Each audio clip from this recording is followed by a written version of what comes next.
دلوین خانم داری چی کار میکنی شما؟ بازی میکنم. این چیه؟ لوبیا چی؟ این چیه؟ نخود. اسمش چیه؟ لوبیا. این چیه؟ عدس. اسمش چی بود؟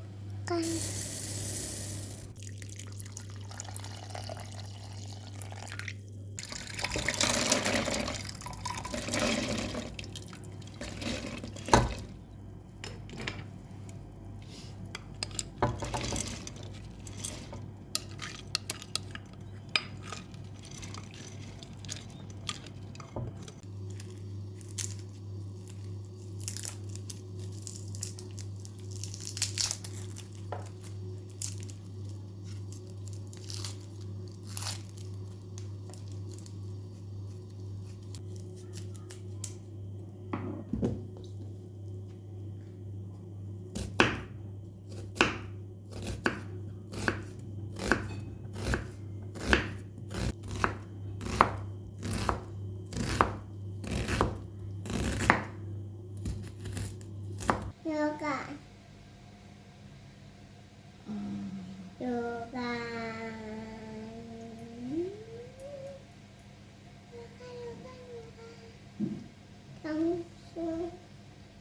توی روغن داغ چی میریزیم؟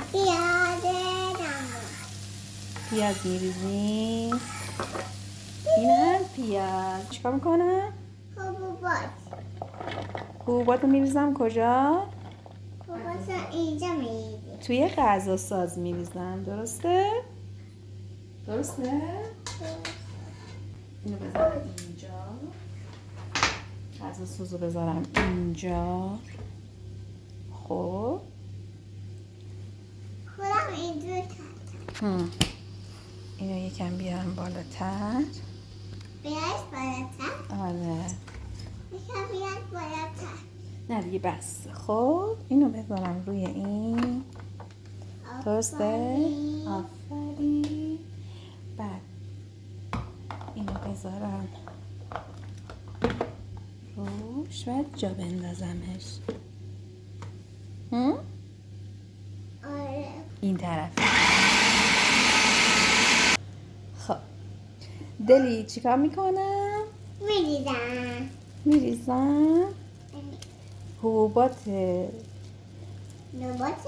آره له شده رو قاطی اون یک ذره حبوباتی میکنم که شدم. نگه داشته بودم. درسته؟ این تو چی بزنم؟ تو فلفل بزن. فلفل بزنم. این فلفل سیاه. پودر زنجبیل، میخک، پودر جوز هندی. حالا نوبت آویشنه. حالا فلفل قرمز و زردچوبه رو اضافه میکنی. مخلوط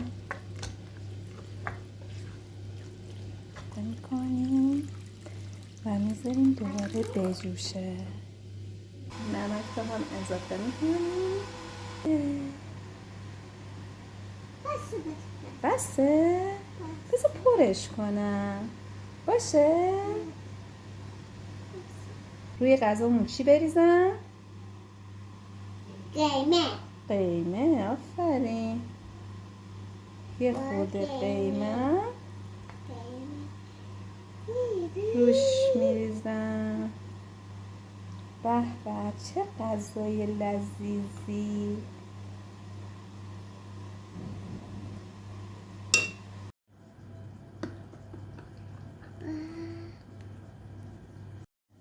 دلوین خانم داری چی کار میکنی شما؟ بازی میکنم.